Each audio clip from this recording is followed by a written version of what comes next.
like this. I like this. I like this. I like this. I like this.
Hey y'all.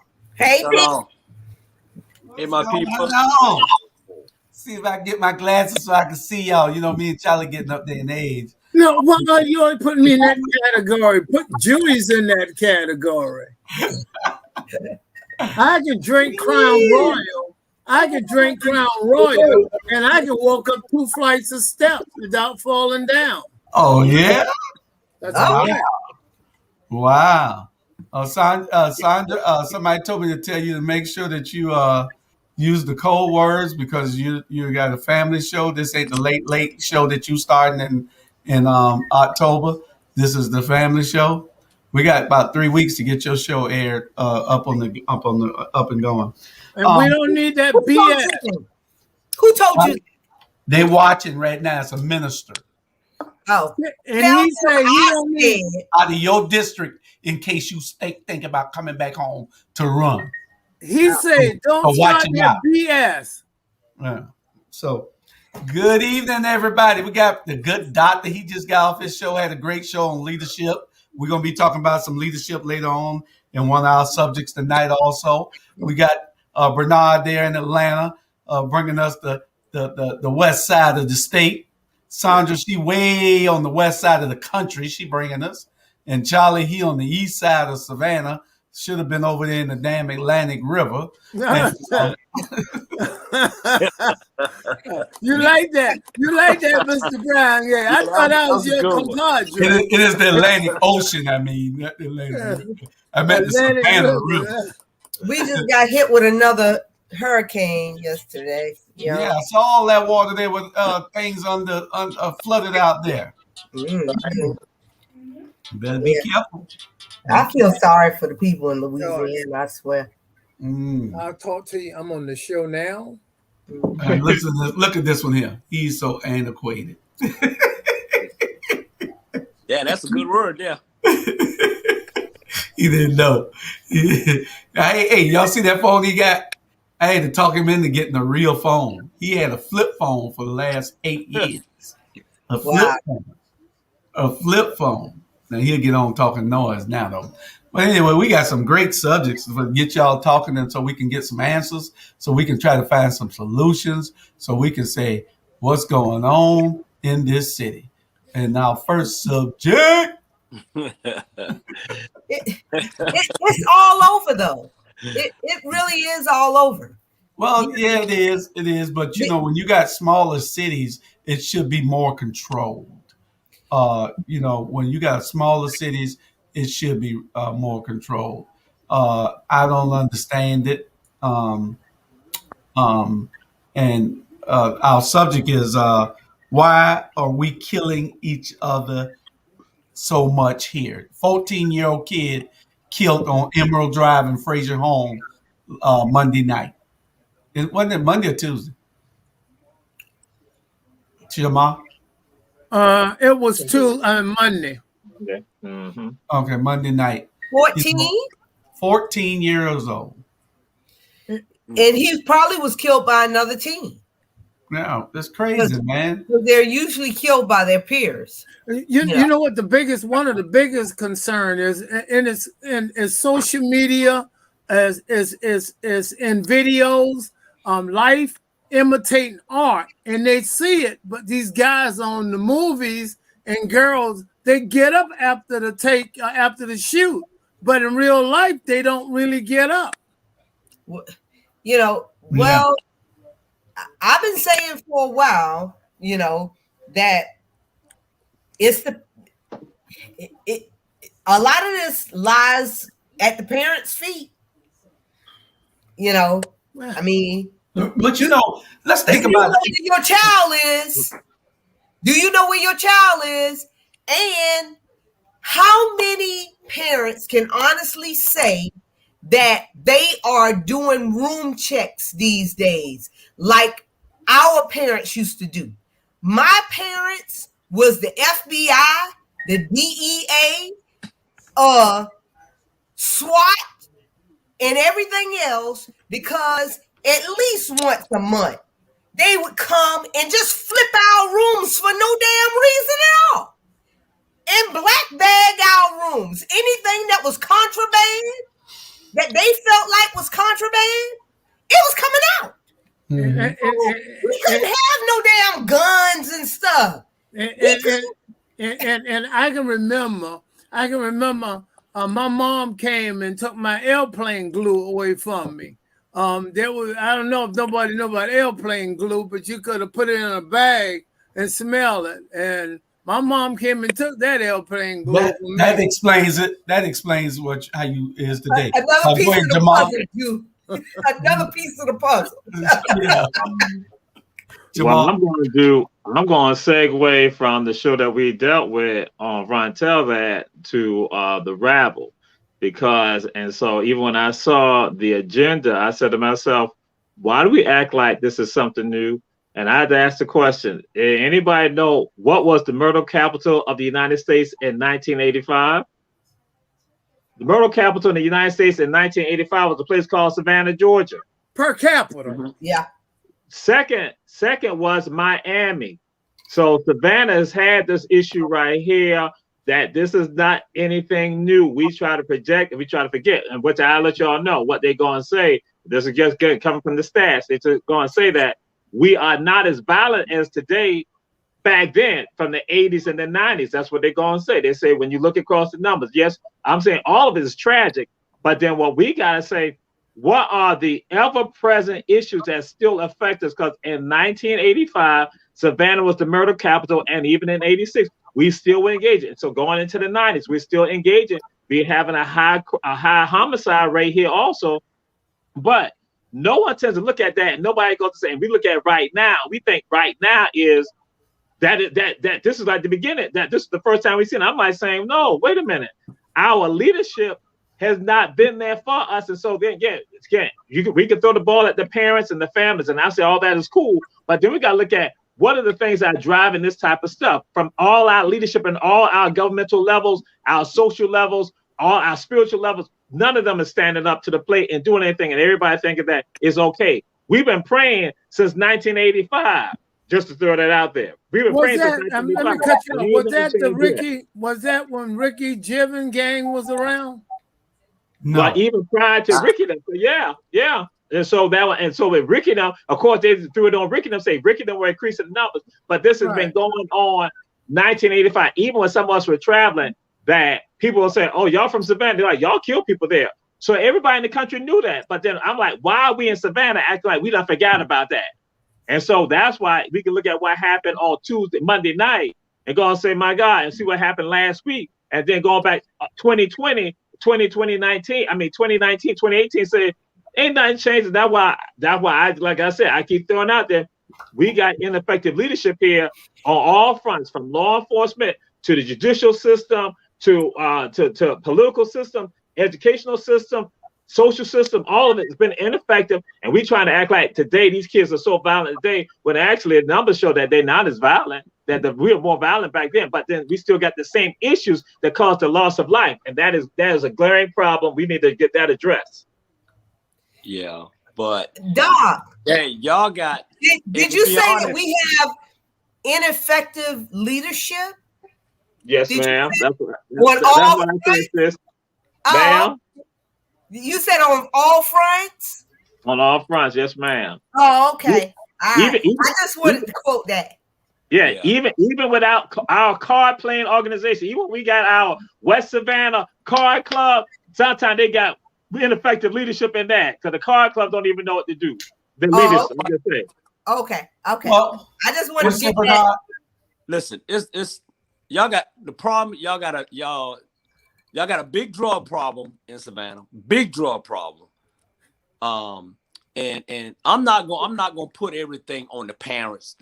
And at the end of the day, kids gonna do what they want to do. And you can come from the best parents in the world or the worst parent in the world. These kids gonna do what they're able to do.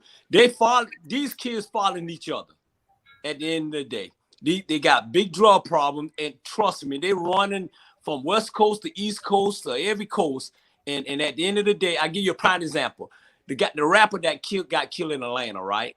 Okay, and the person that they got locked up is the person off of Presidential Street in Savannah, Georgia, right? So these guys was from Chicago, okay, and they already sent a message that they will retaliate to what happened to this guy in Atlanta, and that's what they was. They stayed out, they hung out in Savannah for a long time. I don't know, the little incident over there had something to do with it, and so.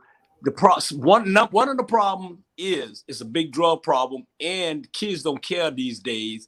And at the end of the day, everybody should take a blame on it. But at the end of the day, you go directly to the problem, and that's the kids. I'm not putting everything on the parents or your leaders or all that. It's them. Period. At the end of the day, yeah, you got all the problems that you say, but Brown, you got a valid point there. You can try to tighten up with some laws or come up with some stuff, but like I keep repeating over and over, life imitate art. They see it in videos, they see it on the movies, they see it on social media, they glamorize it. Parents can take their phone, might help reduce some of it, but I'm saying I don't know exactly what to do. We can throw rocks and we can say a lot, and we don't know exactly what to do. I mean, give us some ideas. Just don't throw it out there. Tell us some things we might can attempt to do, because I'm not hearing that. I'm just hearing people throwing it out there. How about this? Economics plays a role. Economics, that we're not addressing economics. We are not addressing economic crime. Okay, throw it out there. Crime is tied to economics, and we gotta have a wholesale change. We gotta implement the policy. But I really wanted to say this right here. I'm not down with what Bernard Brown has been saying. I'm not down with that. Bernard Brown, Bernard Brown. I'm like, listen to him. Like, is Bernard Brown from Savannah? He's talking about y'all. Let me tell you about y'all. I'm like, what the world, y'all? Yeah, for real. We were just talking about Savannah because this is prevalent in Atlanta and all over the country. Yeah, I think y'all. Bernard, Yeah. Bernard, I'm with you on that, Y'all. Bernard. Y'all people. Hey, you know what? One of the other things to look at, though, when you look at this in a bigger context, is look at where this is happening. It's happening only in people of color neighborhoods and communities. Oh Lord! And you just touched on it, Jamal. Though, economics. And economics. And now I'm gonna throw something out. I was interviewed on Monday by a reporter from the Savannah Morning News. It was about the protests that we had regarding SCAD. So what happened? The reporter said, and she said, this is what I'm told. She said, tell me your position on this. She said that white people who move into these neighborhoods like Starling District and all these areas and SCAD, they said that when they move into those areas that crime reduces, say that they no longer have crime. So those neighborhoods are filled with crime. So that's why they go and gentrify those neighborhoods. Because I told her, what? I said, that's the crap. That's the propaganda that they promote. I said, they have shot fire technology in City Market, downtown to Broughton Street, and also on River Street. But no shot fire technology in our neighborhoods. So I'm like, wait a minute. So I said, that's the crap that I'm talking about. So I'm throwing it out there. So when we talk about economics, they don't want to do what's right economically because they want to be greedy and then also look out only for themselves. So then that's why the lives of our children, our mothers, our fathers, our cousins, our brothers or sisters are basically collateral damage. That's what we just collateral damage for them to not have this city. That's what I'm saying. This is all part of the process for them to have this city. This is no game right here. This shit is intentional. I'm sorry for saying that, but this is intentional. That again, we tend to think, and that's why I said, you just don't throw it on no black folks. You better understand this is the game. That's what they do. Law enforcement, they don't go and look at us.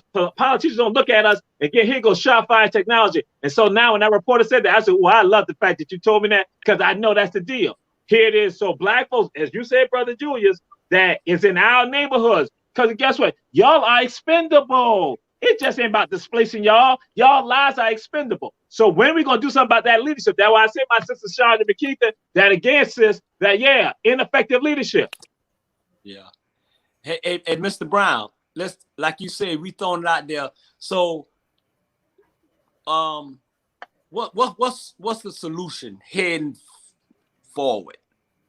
What's, you know? We need to get rid of people who's on the school board, who not basically trying to make sure our children are being educated. So again, that cripples them also. We need to get people out of political office on the county and also in the city and in the state and in the federal government. We need to get them out of office. Those who are not creating policies that will bring about change. That again, we got the information out there because there's enough studies out there that tells us what to do. That we look at our neighborhoods economically, where you got a house in a black neighborhood that's $100,000, $200,000. Excuse me. Let me say $200,000, $300,000 less than a house that's in a Caucasian community. That again, that's smaller than a house in the black community, and that banks are right here involved in that. And you got black bankers involved in that type of foolishness also. You got black politicians involved in this also. You got black civil servants involved in this also. You got people on these boards who are black just like us. We all automatically understand how some of the Caucasians don't even have a sensitivity about us. But when you got black folks in those positions, there's will be the voices for us with regard to some of this fairness and this bring about equality. You're talking about social justice. It's about all of us being involved. And again, I'm saying black folks, you have an obligation to stand up for us. We need to get them out. That's right. That's right. That is a great summation because it's a combination of a lot of things: the leadership, poor parenting. But when you go back to poor parenting, you still go back to economics because those we have to work harder to make two jobs, and the parent ain't in the home, and those kids sneak out and go do what they want to do and get into all kind of trouble. And when we look at it, somebody mentioned that it's only the 2% of the population of the same people that are doing these things. It's real small number. It looks like it's out of control and it's just so widespread. It ain't worse than Chicago. Chicago is just on fire. You don't know where the hell it's coming from there.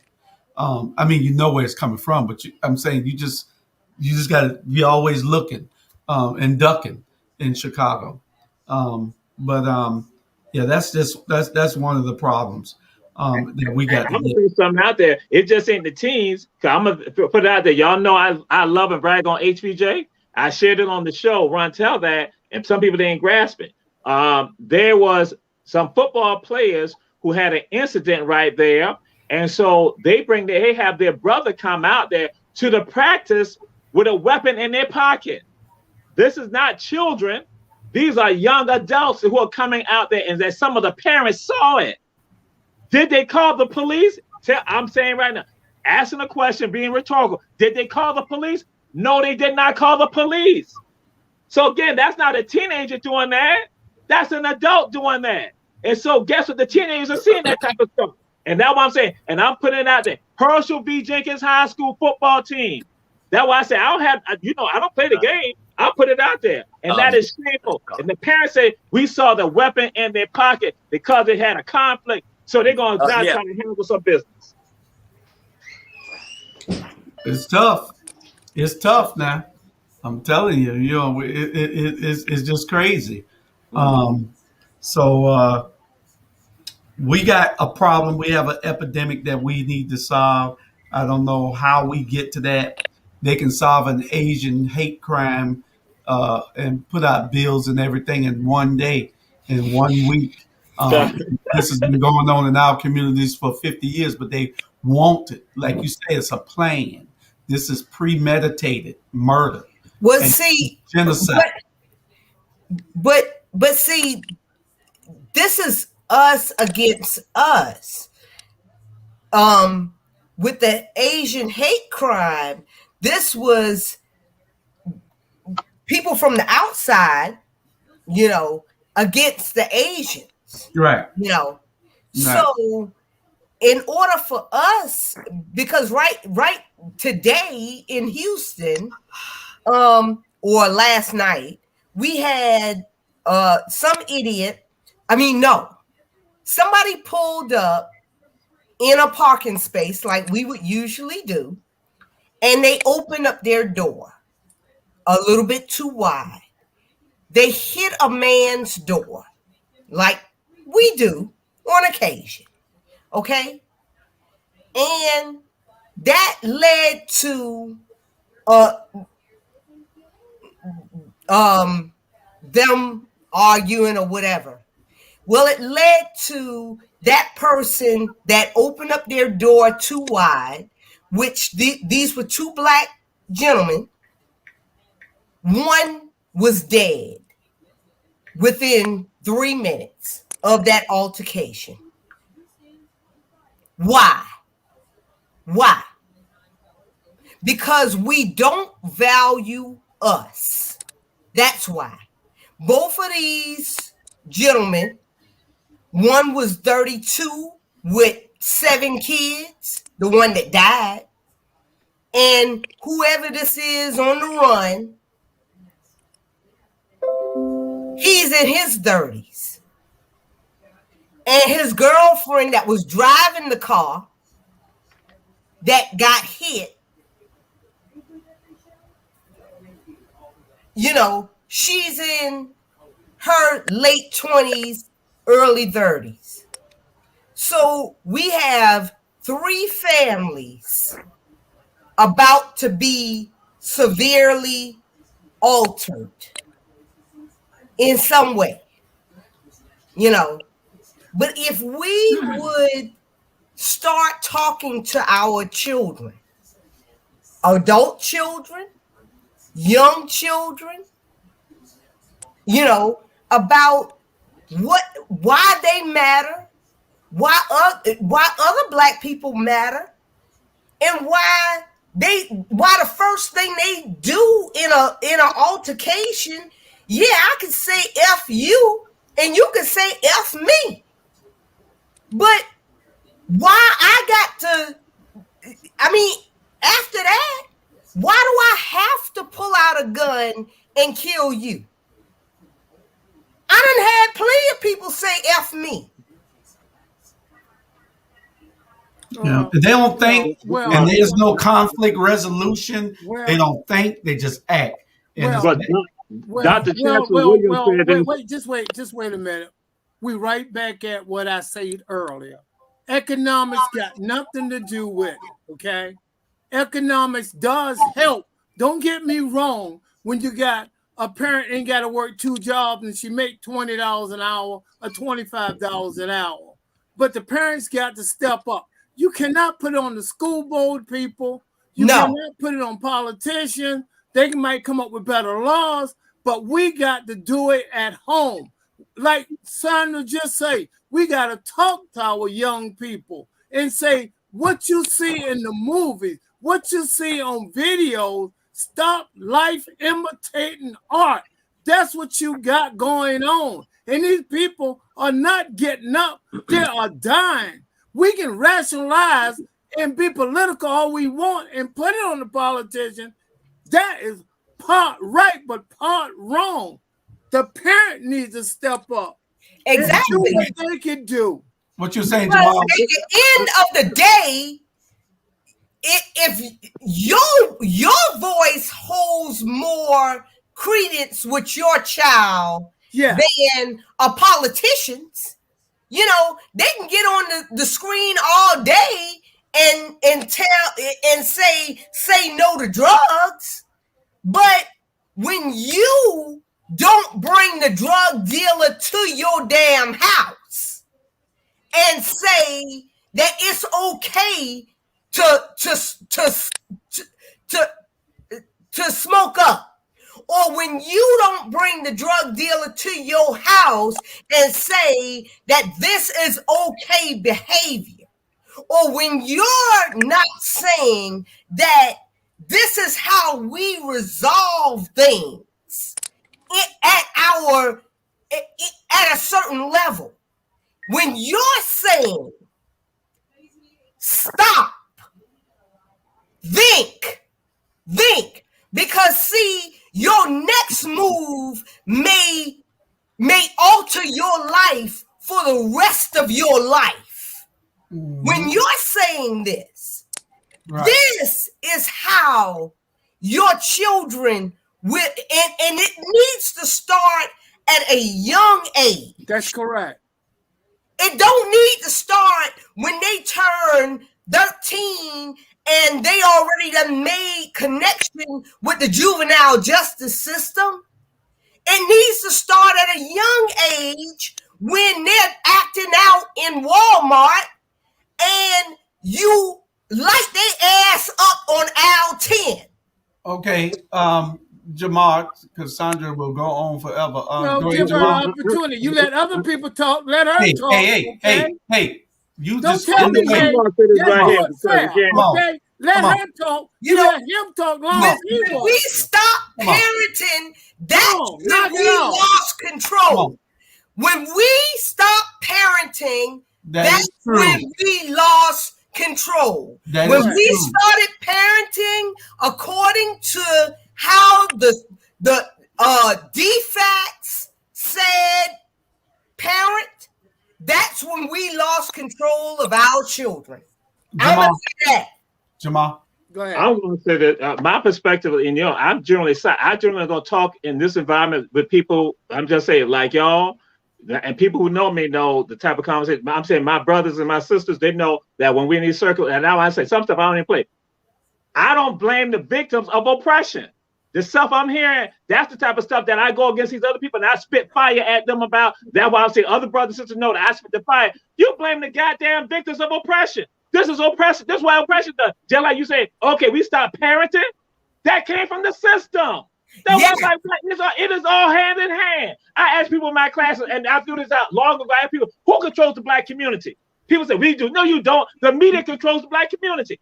Then you say, we can't hold a politician responsible. Yes, it is the system. Y'all fuss about the system all the time. So I'm like, that stuff is consistent. You don't go and cherry pick when you're not going to blame them for stuff. Then now when it comes to something like this, then they're like, oh, Chester Williams said that the reason why we do some of this, because we see nothing. We've been groomed to understand we are nothing. So when we cause harm to one another, because we're nothing. It wasn't done by us doing that. It was based on a doggone system that we have seen. We have seen the trauma. Nobody addressed the trauma of Black people for 400 years in this country. So y'all can play the game all you want. Jamal Touré, I see, cannot be on a show like this because, again, this type of stuff I'm here. I'm like, this is the doggone oppressor talking. This is the people who oppress us. Shit, you part of the damn problem. And you think they ain't got no hand in this? It's an invisible hand, and some people going to call it the invisible hand because they're right there. And then you act like buffer Negroes, excusing them. That's what they have always done. They use the buffers, the Chinese that were in the Caribbean and in Central America and the Indians also, because they understood. You put them up front and you blame them. And guess what? In the United States, they use Black people to do that type of stuff. I'm sitting here listening to this. I'm like, hell no, Jamal. You know you don't want to be on the show like this because this type of stuff right here, y'all don't even play that. You can make all your excuses all you want and try to put it on Black people. I know we have a responsibility, but then you got a system that's overall been oppressing these people around here, oppressing me and everybody else. And then I'm going to put it all on me. I'm like, go beyond it. That's some crap right there. That's absolutely crap. You can't. So yeah.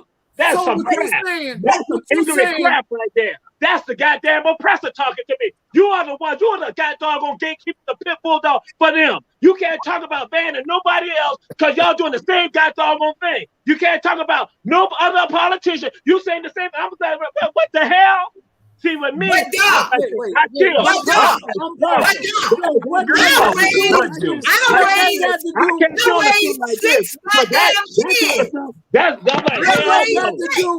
What that got to do with you parenting your kids still? Exactly. Y'all just said we stop parenting. Who made you stop parenting? You said defects. Oh my God. Oh my God. What the hell is going on here? Make me stop parenting my damn kids. What the hell is going on? So that's why I said, see, that's why I go like tomorrow. I'm not making no excuses tomorrow at Georgia Southern about what happened. We talk about George Floyd, y'all going to champion what happened to Derek Chauvin. I'm like, what the hell about the y'all who was right there, the system that was playing the role? Oh my God. Michael Brown, Tamir Rice.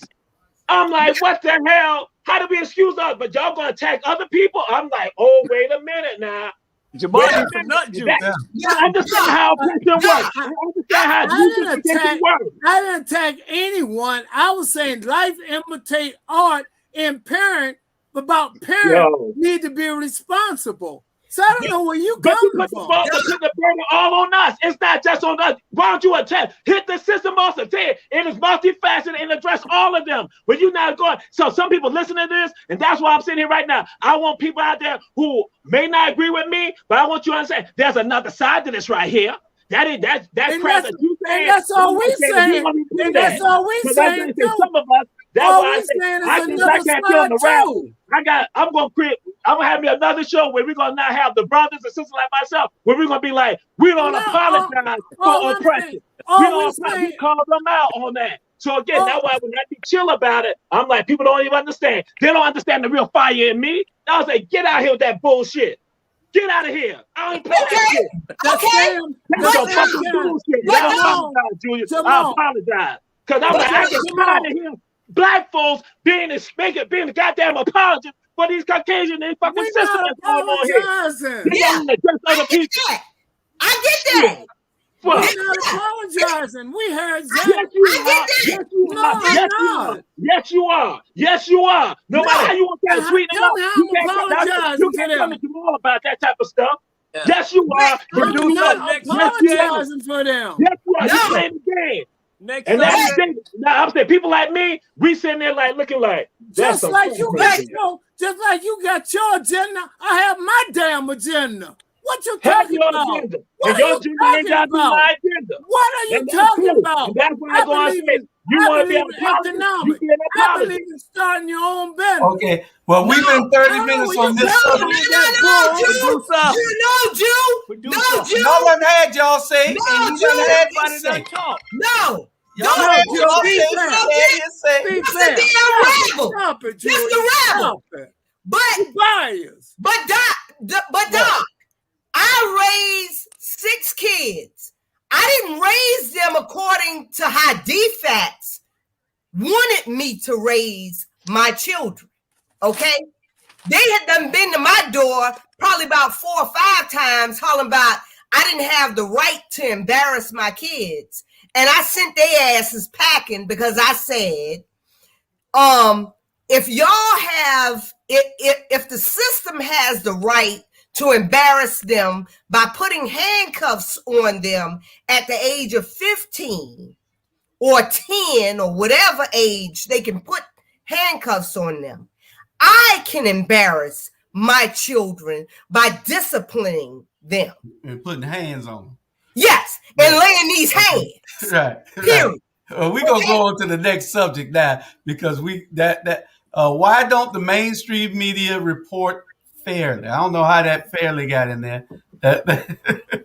They forgot I in there, I guess. How we segue to this bullshit? No, we're segueing to where we're going at. We have subjects that we have to cover, and y'all take too long trying to say what you say. So we're gonna go. Why does the mainstream media? Why don't they report fairly? It goes right back to what the good doctor was saying just now. I agree with him 100%. You got the blame. Put the blame. This is a plan. They have planned this forever. And for the last 50 years, it's been slowly been put in place, 50, 60 years, because they had to find a way to control us after we got too big and we started getting out of pocket. So they have to start trying to find a way to control us. Ain't nobody blind. Only a blind man gonna see, and those ones who done made it, who think that is not the way it is. I can see it. I write about it all day long. I don't blame just no parents. I know that the parents catching hell. You know, we got to look at what the real problem is, how they come in our neighborhoods and put the guns in there, how they come in there, put the drugs in there, how they come in there and the parents don't have to leave the doggone guns in their damn house. Sandra, we're only talking about 2% of the population, of our population. So we have to be able to find out why that 2% is so prevalent in every part of every crime that is going on. And they know if they feed it to you, perception unchallenged becomes reality. We know this. So you have to challenge it. Okay. And we let them bring things into our community and we accept it. It becomes the norm. We say it all the time. Well, you know what? I have a Christopher right here, right? Mm-hmm. I know where Christopher is from. You're a good parent, Sandra. From 6 o'clock, from 24 hours a day. You're a good parent. Where my child is. We're not talking about any one of us on here. Is 24 hours a day, and your child is under the age of 18. Something is wrong. You are talking about you. We're not talking about you tonight. We're not talking about you. Okay, why don't the mainstream media report fairly? What is their problem? Take this for instance. This is how psychological it is. You got to be able to get this. You know, I don't want to cuss. You got to be able to get this doo-doo.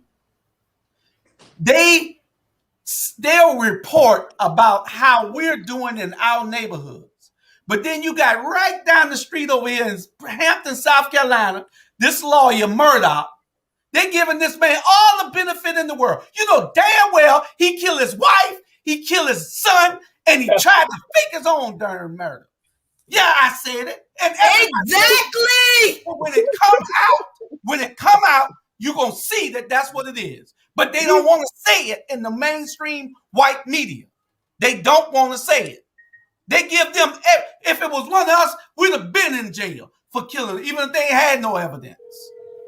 But he's a lawyer. So privilege gets him where he's getting at. Privilege lets him stay out. He checked himself in a institution or something. Put Are your you phone in on mic. the back Put your phone next on to the mute. field Put your house? phone on mute. On mute. But Hey. he try to check himself in a mental institution, some alcohol abuse clinic or something. You know something was wrong. You That know it. that's the case. He already done billing this. He already done. You already see right now what the case gonna be. Mental. All he doing that to bill his case. So exactly. So when they get him, That's you what the case charge gonna him. be. He was mental, this and that, and but you know what? I'm sitting here and I'm listening to all this.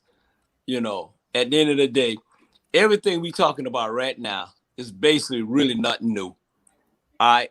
At the end of the day, we gonna need to take care of our own damn self. We need to we as black people need to start taking care of ourselves. Start dealing with taking care of our own problem.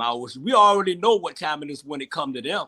They don't give a damn about us. They never have. They never will. We can go talk all day, this and that. At the end of the day, it's still gonna be the same result. Because you already done start already with changing the law for voting in all these Republican states. It's already building up.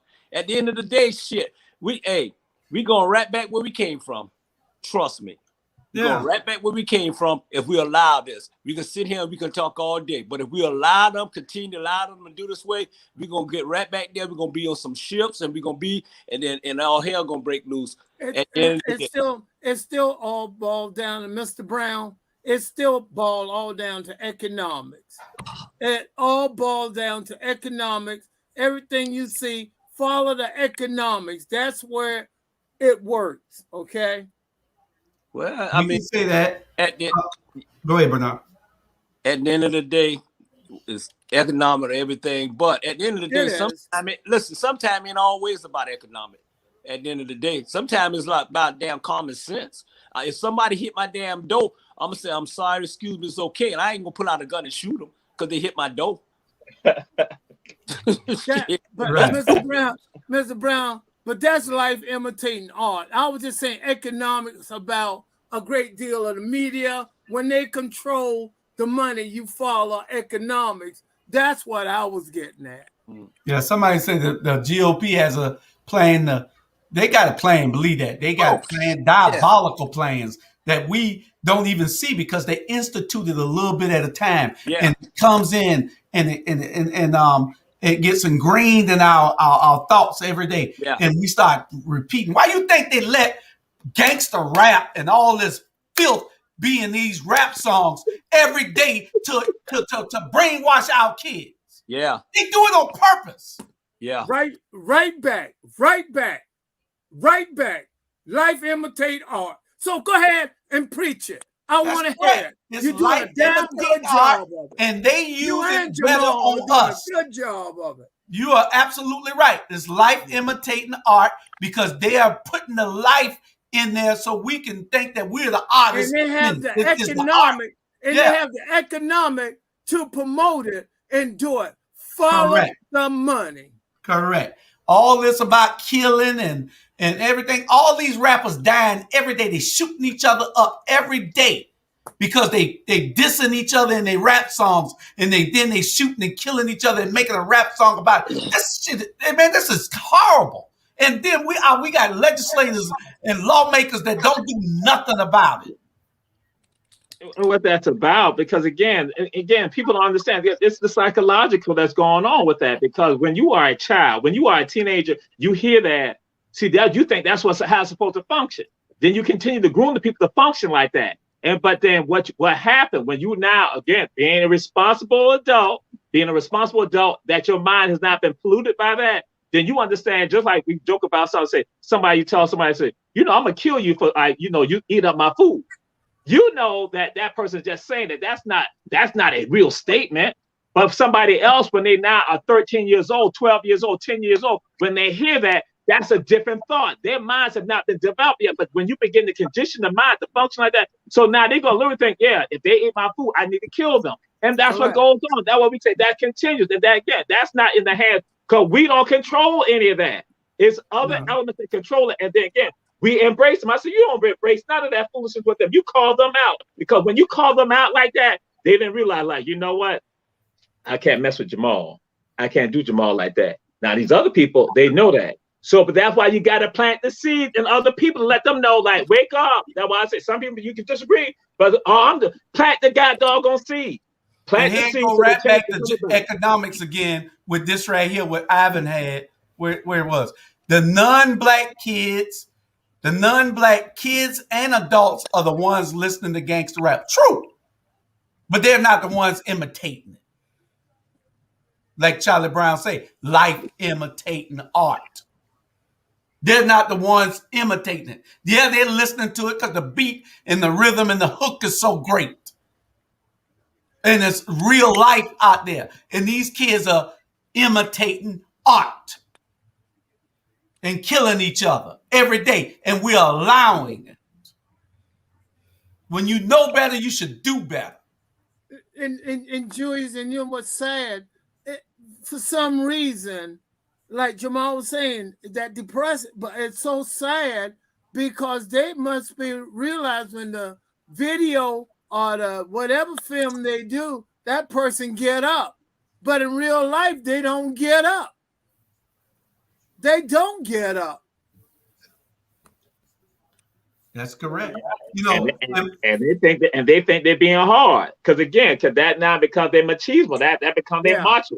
You know, so that they think, and we all know that ain't being macho. That ain't being a man or a woman. Not at all. I used to tell somebody back in 1992, 93, I was in Long Park, California in prison. And I've never seen so many people so happy to be there. I mean, you don't walk around to be sad, but what the hell y'all so happy about? I'm looking at it every day. I'm saying, what the hell these guys? They were actually living the life, now they got their G status. You see what I'm saying? They're gangsters now. When they go back home, they gangsters. They happy to be there with their homeboys. Well, I'm miserable, but I'm putting on a happy face. Right. But if this is all you know, if your uncles went to prison, your cousins went to prison, yes, if you are generational prison,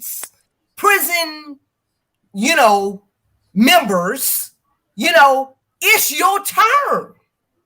And right. You do your prison and then you come out.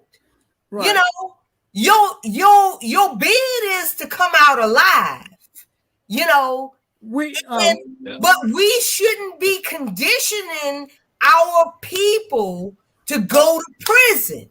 Right. That's what I'm saying. Right. We need to start conditioning our people to go to college. Right. Or to own businesses if the system won't allow them to be management or, have more than 7.5 an hour. That's what we need to start conditioning our people to be. Instead of conditioning them to say, oh, well, I'll accept prison. Okay. And we still on why don't the mainstream media report the news fairly? Is there a conspiracy to report only negative on blacks in high profile situations? But when you get whites like Alex Murdoch over in South Carolina, they don't report that. They report it only to show that somebody shot. They ain't even brought the fact that, he should be in jail for trying to stage his own murder. He should be in jail because we know that he probably murdered his doggone whole family. Exactly. What say, Jamal? Charlie Brown calls me to burn my food. I'm running off right now. He calls me to burn my food. No, I didn't. I did not cause you to burn your food. I mean, when a white person's whole family get murdered, we automatically know, especially a lawyer, and then then months later he has a superficial what was it, a gunshot to the head? Yeah, but he had Sandra. He had the guy to stage it to do it. And I'll tell you what, there is a God, and I say that because the guy shot him almost point blank to the head, and he brazed him versus killing him. Mm-hmm. So on purpose, on purpose. I don't know about that, Julius. He didn't mean to die, because if he wanted to die, then he should have just go jump off a bridge or run in front of a car. No. He ain't got enough guts for that. He wanted the guy to out his lights for him. No. The guy should have shot more than one time then. So that's why I'm saying that he shot 6 times. Yeah. Then he turned himself into the rehab or whatever. Now he done turned himself into rehab. You know, that's white folk. Privilege. That's privilege. Privilege. I was about to say white folk shiz. But privilege. Yeah. And he shouldn't be getting away with that. If that was Charlie Brown, they would have put Charlie Brown under the jail. And Julius, let me ask you a question. What? Why it couldn't be Bernard? Why it couldn't be so? Well, if it was Bernard, they had to put him under the jail too. No, but why you picked me? Because I'm not the one to do stuff like that. I'm the one who. We didn't think that Alex Murdoch was either. You know, we didn't think he was. Mr. Brown. What's that woman's name? You know what I told Julius? I'm the one who sniffed glue. Julius, what was that woman's name that used to be on MSNBC? She was a real hard ass. She was on MSNBC. She used to have her own news show. She blonde-headed woman when OJ Simpson. She hated OJ Simpson. And I know what you're talking about. She still got her show. It's this. I forgot her name, but I know who you're talking about. Y'all know who I'm talking about. Well, she you had know, her own show and her Oh, Kelly. What's her name? She went to the other station though, and she had her own show on the Justice channel. Yeah, I know what you're talking about. She hated OJ. You weren't talking about Gloria already. You talking about the other blonde one, the little skinny one, kind of heavy set chick. No, the one out of Atlanta. Yeah, she out of Atlanta. Yeah, she did the story on this girl that shot the boy and killed him over here in Runaway Point.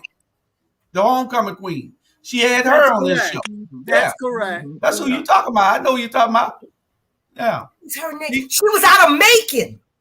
Yeah. She was out of Macon. Country. Yeah, she's probably out of Macon. Yeah, she was out of Macon. Yeah. But if she was still on the air, I'm telling you, she would have been all over this guy in South Carolina. She would have been all over him.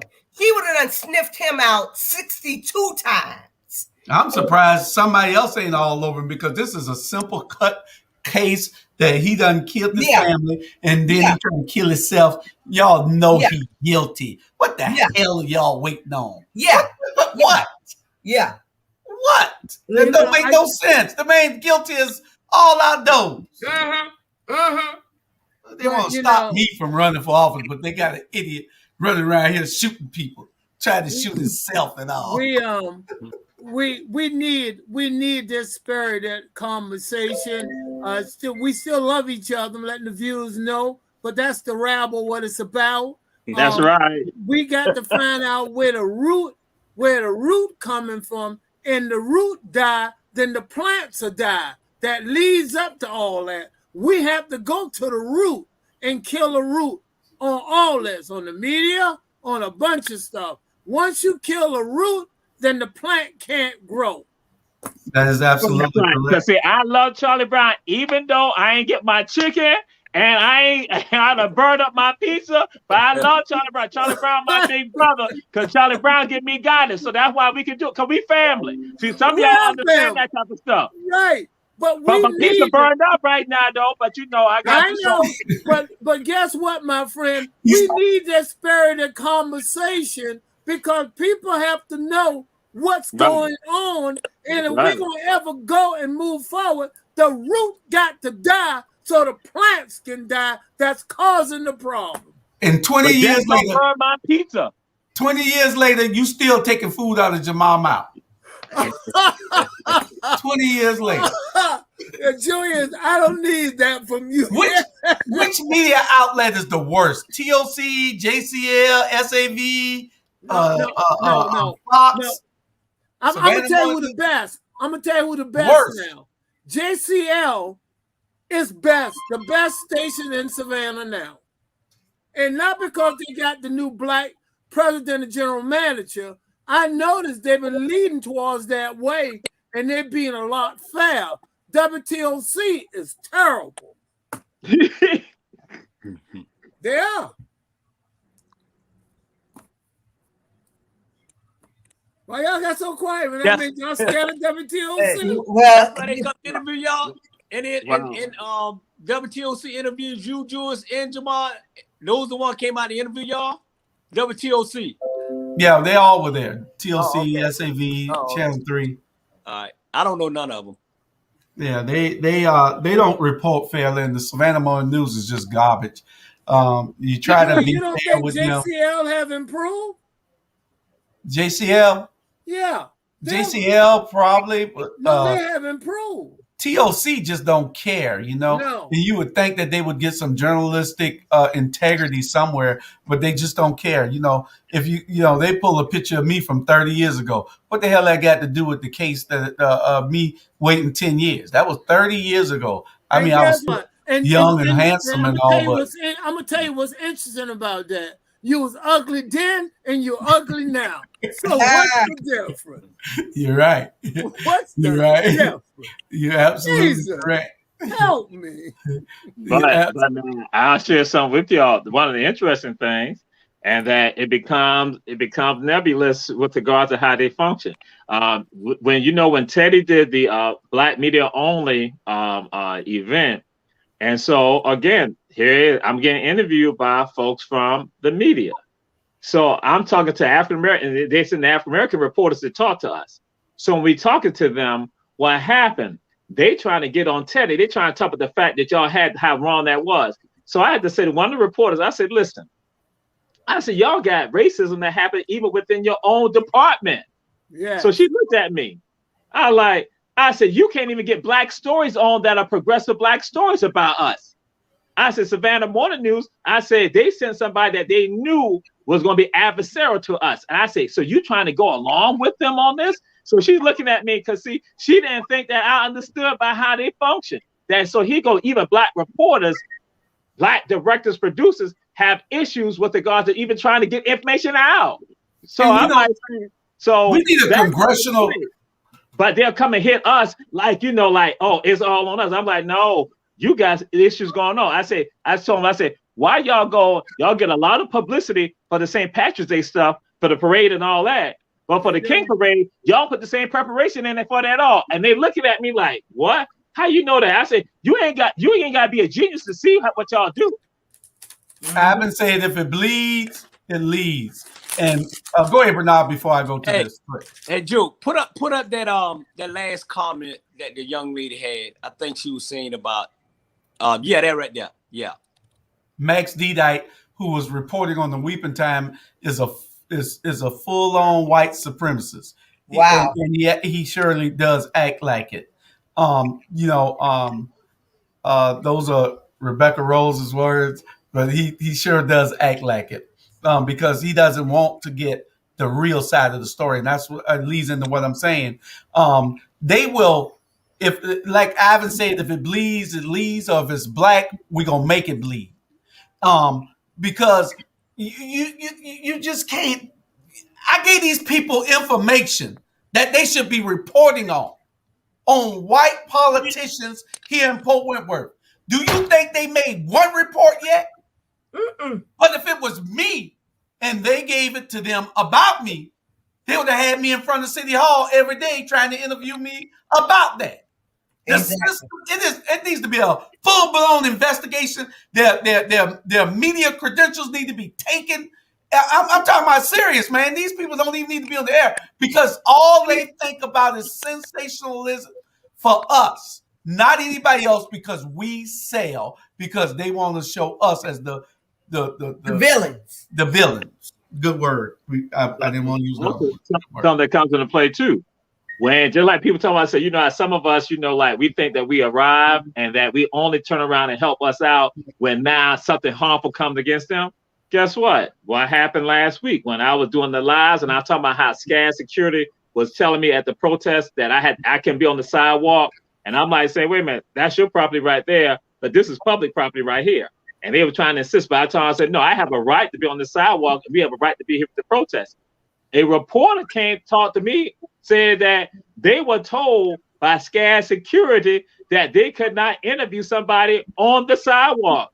I said, oh, so now you understand what I was saying. They were like, right. They try to bully you. And so for some of them, they got literally, you got to put it in their face. Like I'm understanding, like the stuff you're doing to me will come back and visit you too. So that's why you need to be fair about the stuff. Correct. I told Nancy Guam from the newspaper today, she got information that she's not reported yet. And so she wanted to call and ask me all these questions. And I gave her the interview and talked to her. And then when she go to the mayor today at a workshop and try to ask him questions, he said, I'm not talking to you. And she told me this. I mean, somebody else told me, so I asked her about it. She said, yes, he refused to talk to me. I say, but you let him get away with it. You don't say nothing about it. It's all right if they do it. But if I did it, they're going to start writing up all these articles about me saying, oh, Mayor Hall it doesn't want to talk to the press. Well, I'm going to give you the same thing that he giving you if I become the mayor. The same thing. He don't want to talk to you? Mm-hmm. I ain't going to talk to you. And when those security was telling Jamal that, guess what? And now I'm going to pay taxes. SCAD pay taxes for none of those buildings. None of them. Not a nickel. The people who live in Carbon Village pay more taxes on those little raggedy houses than SCAD pay. SCAD paid zero taxes. And it should be abolished. That should be abolished. Yep. And then they're going to try to run the sidewalk too and not paying no taxes? That's wrong. And that's exactly what I say. I say, so y'all don't pay no taxes. But here go people who pay taxes, got property right here. We can't even say that for our sidewalks in front of our houses, but y'all who don't pay no taxes at all. And that's why I say, Savannah, we got to do something about this, child. We got to do something about this. But I say some of y'all sit there and just let it go. And so that's why, again, they try to bully us and even try to tell us that they want us to move. Tell the police to not get involved. To tell us to move to the corners so that things won't escalate. I'm like, it ain't going to escalate because of us. It's going to escalate because of it, because they called y'all to come tell us to move.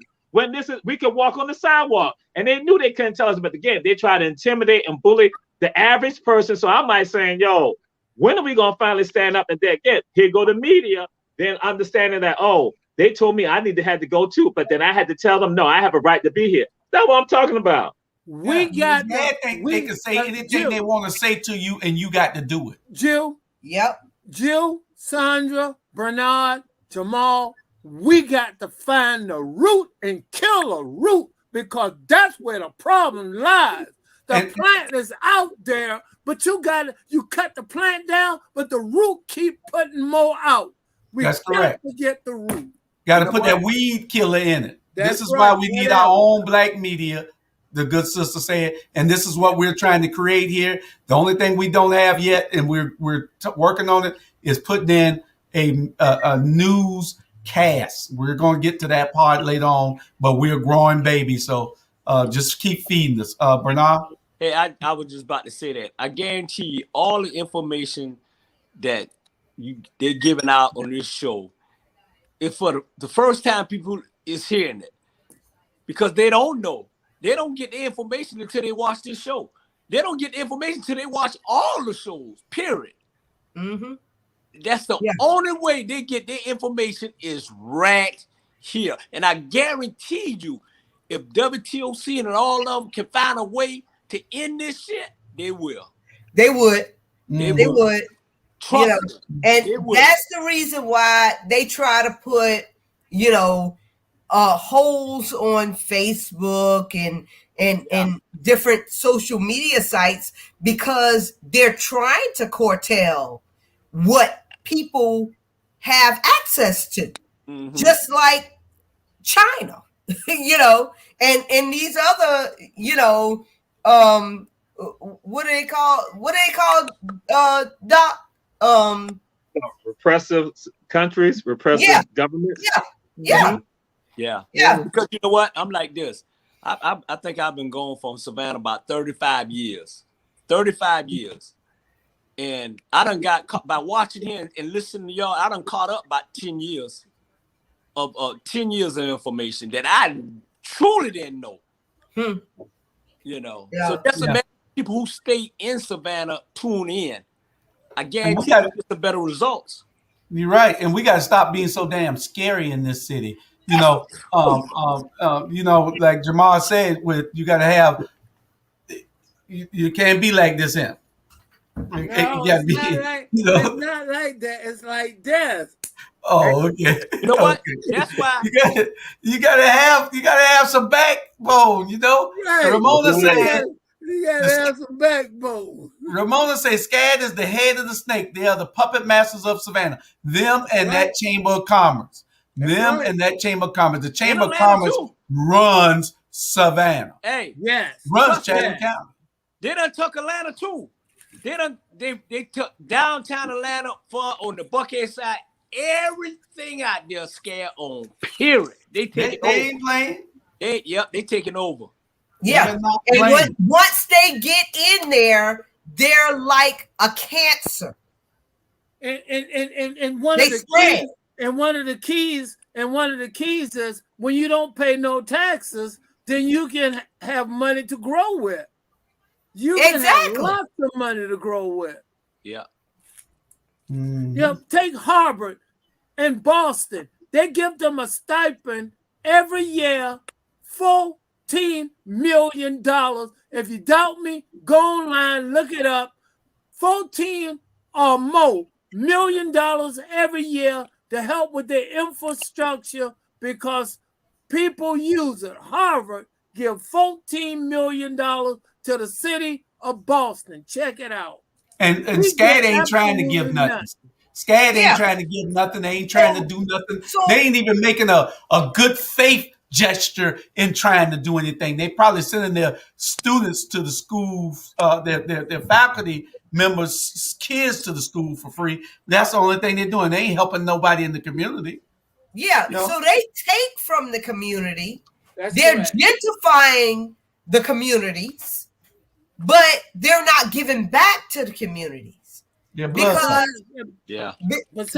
if you let some people tell it, they say if SCAD pack up and leave, what they not, because they got a good thing going. If they pack up and leave, they say Savannah or die. They are wrong. They're wrong. Will live. It will bring the price of everything down. The apartments will come down. Everything will come down. Tell them to take the height, hit the road jack. Because if you look at the industry we got, go in Port Wentworth, look at the port and all that. That got nothing to do with SCAD. I'm saying hit the road jack and don't come back. Because, you know, even the affordable housing, you know, that was on right there in East Savannah, it's going away because SCAD has bought it from the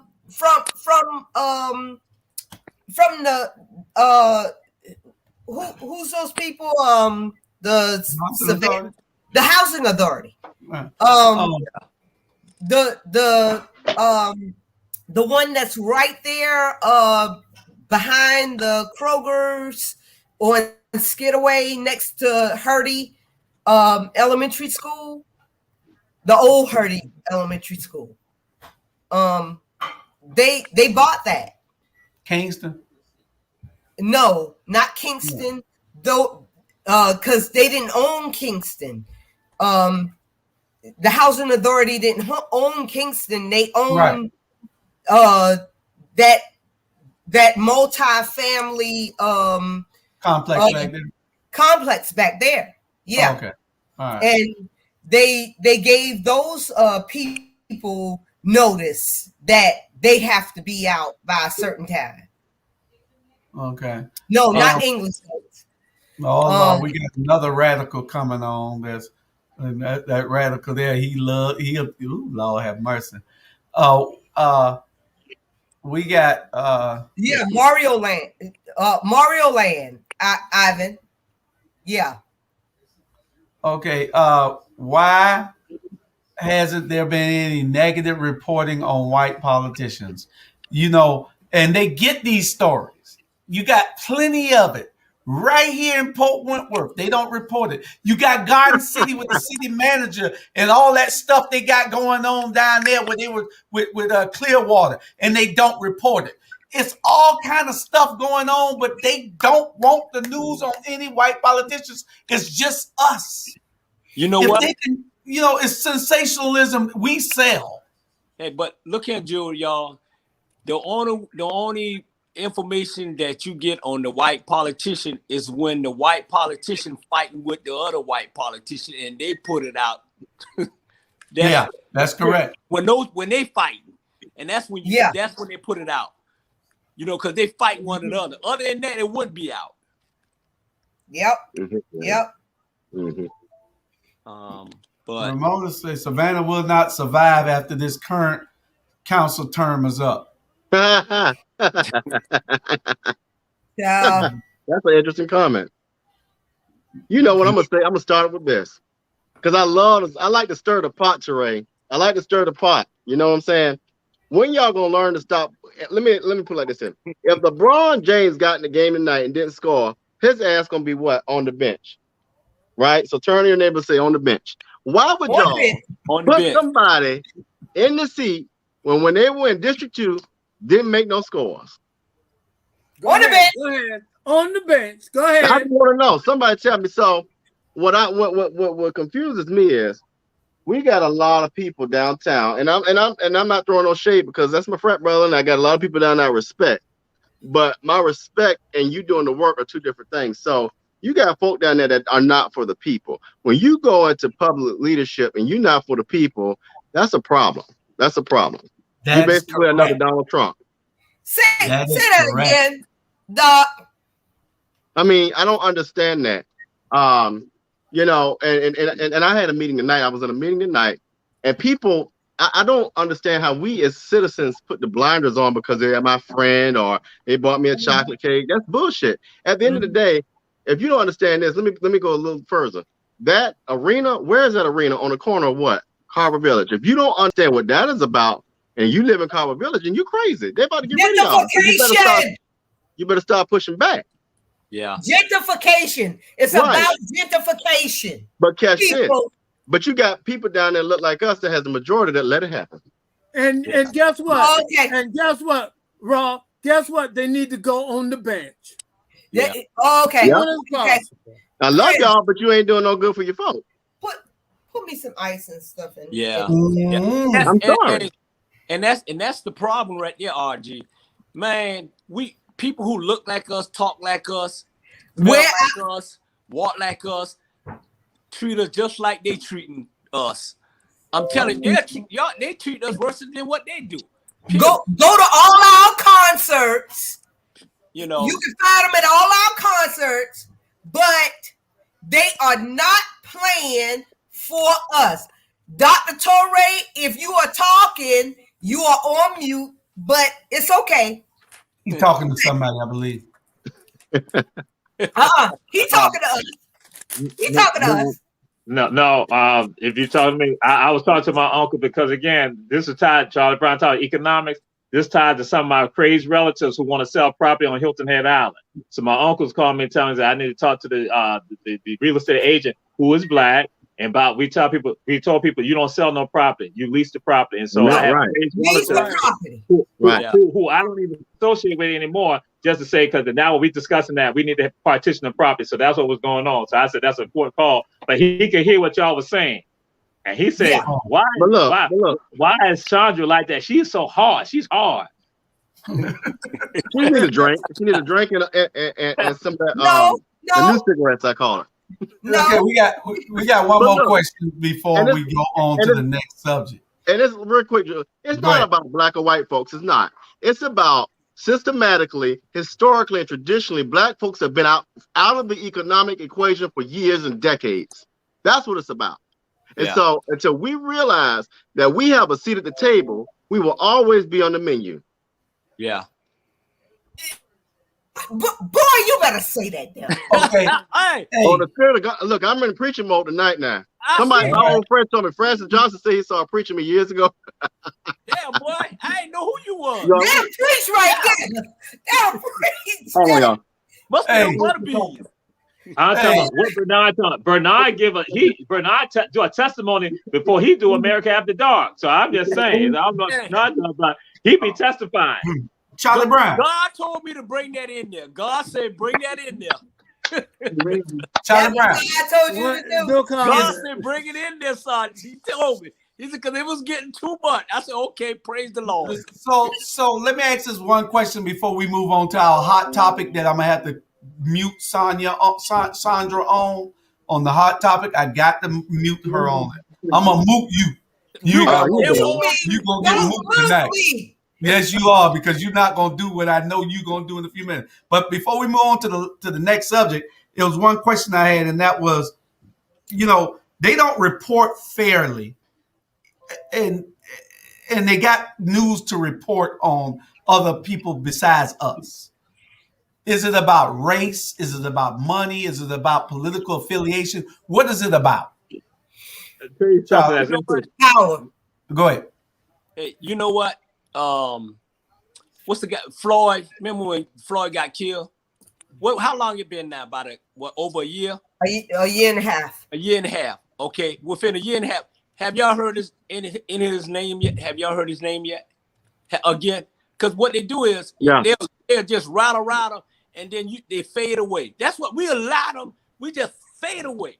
They kill us, and we just fade away. You don't hear no more until another Floyd come in, and then then they'll come out and media. Then all of a sudden calm down. Then we'll fade away. That's what kind of people are. You're absolutely correct. You're absolutely correct. Because George Floyd was bigger than the World Trade Center. Yeah, don't hear it no more. Yeah. Fade away. But I've heard you hear stuff. about 9/11. Every year you hear about 9/11.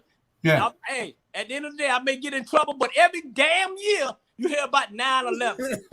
You mad? No, but, I have heard about stuff. But we don't hear about Sandra Bland. We don't hear about. Here's the thing. I've heard about on TikTok. Somebody made the comment that the recent killings in Afghanistan with the 14 soldiers. Somebody made the complaint that, well, why didn't they get a gold casket like Floyd? I said, because you knew what you were signing up for. I ain't trying to be funny and disrespectful, but you knew what you were signing up for, and that would be a part of the risk. George and Nick at one morning talking about, I want a knee on my damn neck. That's the difference. Yeah. Yeah. And they finally brought that damn gold casket. Anybody give them that gold casket? Shit, they had to pay for it. Okay. Touchdown. And Touchdown. Gloria Steinem, who one of the organizers and one of the creators of NOW, or at least one of the leaders of NOW, National Organization of Women, she said something. She said that it is easy for them to write about say negative things about people who are not from her social group or from her race. She said that it's easy she said that for us, it's comfortable. It's okay for us. We can go and bash black men, Latino men, Asian men. That is okay. We can do that.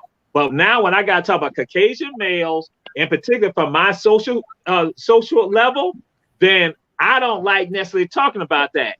And so that's what happened when we talk about the media controlling things. So when it's about other people, vilifying other people, it's easy for them to do that. They are going to throw that out there all the time and then make you have the burden with regards to your faults and your issues. But when it comes to put the mirror on themselves, the light on themselves, they will shy away from doing something like that. So that's what occurs. And that, again, that when it goes right back to, it is the system in place with regards to that. Give me. You remember? I think Biden was the time he was running for president, right? And they had this commercial. They had the little white boy and they had the little black boy, and I guess they was holding hand and walking. That was so much bullshit. You know, they you see what they do to us? Like, okay, we together, and they have them walking and all that and talking and running at each other and hugging. Man, stop that bull. Stop that bull. And I'm at the end of the day, boy. They fool us. You know what? Let me just hush before I get kicked off. All right, our next subject. All right, Next thank game. you. Next Well, subject. y'all look. If you part of CCDC, Jay said y'all better not endorse, so you're gonna get fired. You fired. I'm speaking for Chairman Jones. Jay don't endorse. Jay don't endorse, but because it's 4 Democrats in there right now, so he can't, and I really can't. But I can say what I want to say off the, when I'm not in CCDC, So we gonna talk about these people that we're running. Who's your choice? Who do you like? Who's the Dr. choice? Jamal. Who's the choices? You got Edna Jackson. You got Clinton Young. You got Antoine Lang. And you got Sabrina Kent. And you got a libertarian white guy named Clinton Coward. Julia, how will his name come up? His Charlie, name let me will come up. Charlie, hold on. Who has been in the community? Who has evidence of working in the community and making a difference? That's what I'm for. Tell me who's done it. None of them. How will his name? No, that's not true. Julius, how will his name come up on the Independent, or how would it come up on the Libertarian Party? Well, I'm gonna say this: Edna should sit down. She should just have several seats. Charlie, they say you was dirty as hell. Now they told me that now. She should just have several seats. Go ahead. Oh, that's the only one you want to talk about? You know them Deltas now, they're going to jump you. You know they've come strong. I don't care, because I'm the first. Only one you want to talk about? No, you ain't going to beat the Deltas, baby. You're going to be in the hospital. You're going to be an Adams. Okay, you got 4 more. Okay, then Clinton Young. Clinton has not had a chance to prove himself at a local level. I don't believe that they gave him a fair chance. Neither have they gave Sabrina Kent, who runs for everything, including dog catcher.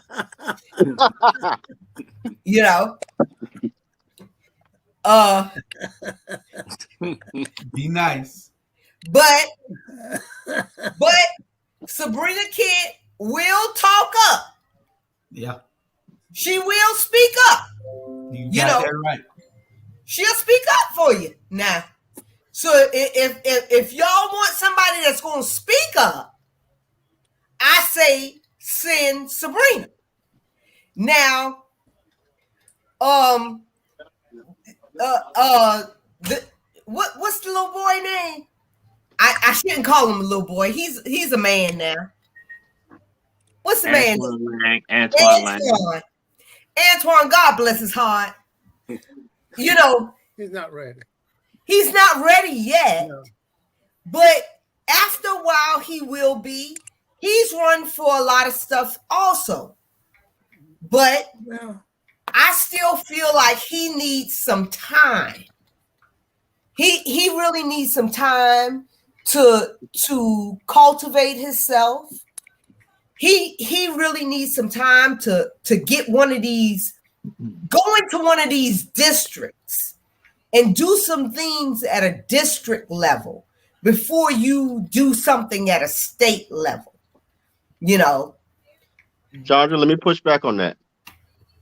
I understand what you're saying, but your time is when you're called, right? So and I'll tell you why I say that.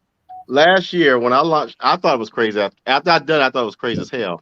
But when I launched a statewide campaign to be a public service commissioner, it was learning as I went along. Now, by the time I learned what I needed to learn, I was ready to do it, and we was all in. But you rarely know what to do until you sometimes are in it. And so that's why I go back to my main question. Are you in tune with the constituents? Have you been out there doing some work? Have you taken time to, just engage with the community before asking them to support you? I just find that very disheartening sometimes that you show up when it's election time. but yet you ain't had no time. You ain't had no time before to engage with the people, but all of a sudden you're supposed to now be their savior. That don't work with me. Well, the news made a point today that I'm just gonna go ahead and say. Last night they said that Edna is 50 years older than Antoine. 50 years old. Wait, she said she had this article one time in 2017, 18, something like that, about she was ready to pass the baton.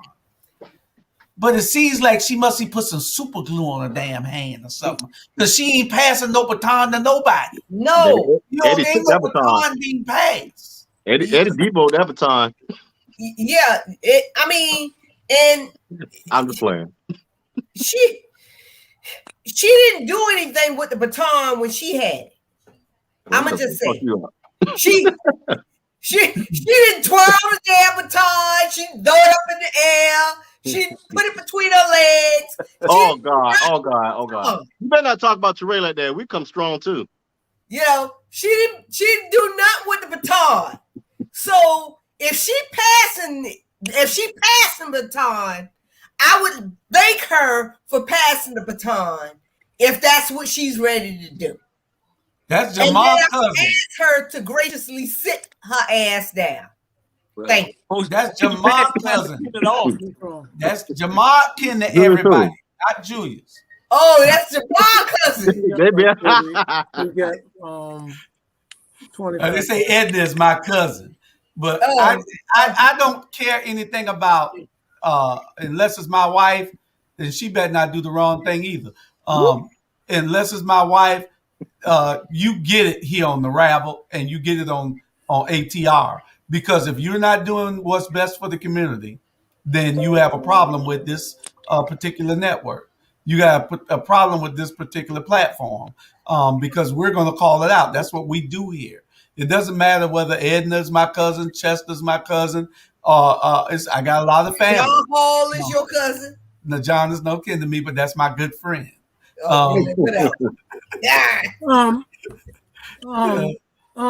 The subject is that Edna do know how to negotiate because she had the opportunity to when they was drawing lines. She was a part of that with the city of Savannah. But you know, I'll allow everyone to speak. Go ahead. I'll be pretty respectful. They stopped, Charlie. Go ahead. Okay. Yeah. And the only thing I'm saying is that it's time for her to actually sit back now, and she should have been maybe working to groom someone and not run, whoever that person may be.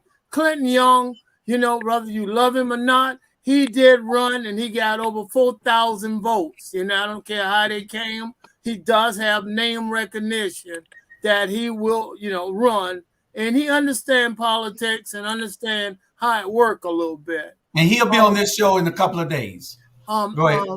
The Lane guy is a young guy. He's really ambitious.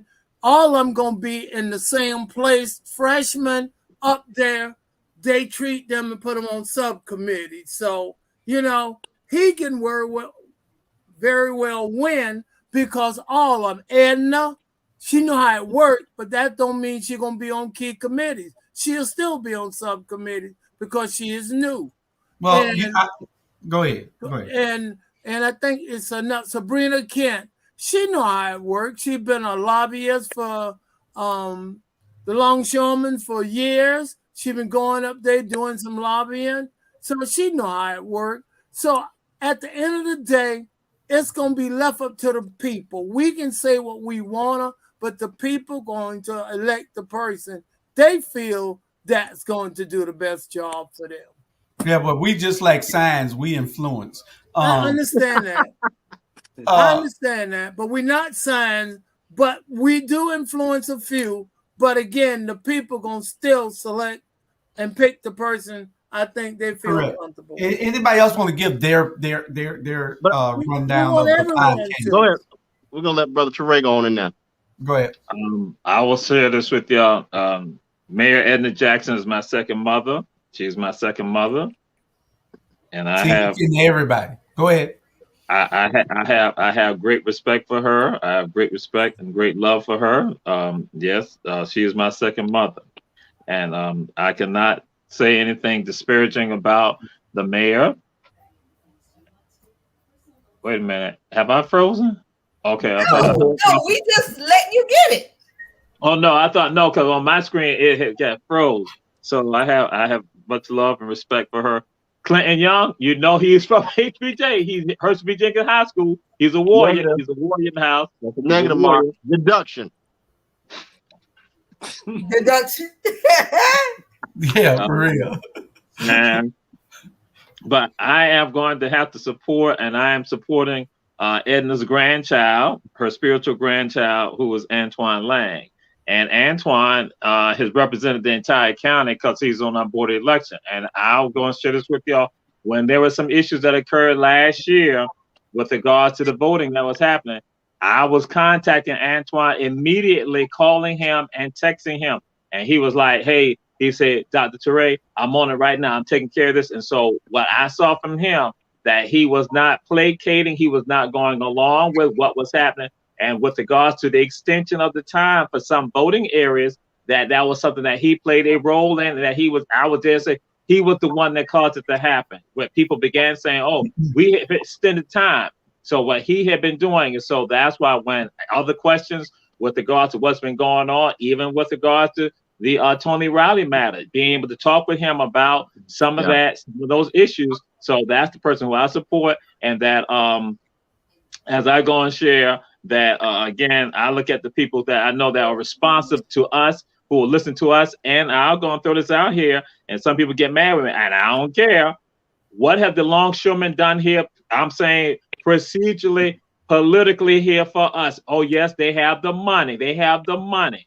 But with regards to the issues that we talk about, SCAD and all this, when people went to their leadership to say, hey, acquire some of the property, they didn't do that. And that's why I said there's a certain mindset that when I talk about leadership, when I said on Run Tell that, leadership got to change across the board. That's why I was talking about leadership got to change across the entire board, because we have people in positions working with folks, and they ain't effectuate no change. They still maintain the same system in place for us. And for people that, again, I ain't going to get personal about some things, but to say comments that are made about poor people, that are made by some of the people who are potentially running, there are comments made about lower income people. That again, but those conversations don't come up, and that's why I'm like, and so I'm just sitting back and just waiting. But Antoine Lang is the person I'm supporting. Okay. And let me add this. I think what's good. Oh, you had your chance yet? No, I hadn't yet. One thing. Go ahead. I think looking at pros and cons of all of them are good, but I want to piggyback off of what Toure said. I haven't seen all of them in action, but I'm gonna tell you why I like Lang, Antoine. When I saw him go to bat in that Tony Riley case, he ain't scared. He holds people's feet to the fire, and he got the guts I've seen and I like. He thinks analytically. He ain't afraid of nobody, and I can see him taking the fire up to the state capitol. Now I can't endorse, nor am I endorsing, but if you were talking about somebody who ain't scared, that's a pro that he has. Okay, Bernard, do you have any choice? You don't know these candidates. I don't know them. I know y'all. Hey, I know y'all. I vote for y'all. I don't know them. Okay, well, I'm gonna give y'all mine. Yeah, I know y'all don't want to hear it, but you're gonna hear it. This is just how it is with me. I can't vote for.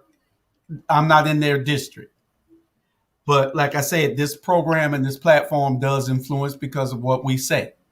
And two people have been in the community. That I do know that gets out and be in it, and that's Edna and Antoine. Antoine all the time, he's everywhere. These other candidates, they show up when it's time to run for an election. That's when they show up, it seems. Clinton, I have no problem with Clinton. Clinton will be on this show after a while, and I'm gonna tell him, why do you just show up when it's time to run for election? You got to be involved in the community, my brother. You can't just show up when it's time to run. We are watching. This is a new day now. It's new sheriffs. We watching. We reporting.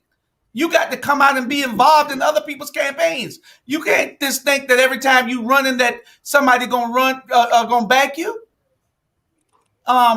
Edna, I think that you should sit down.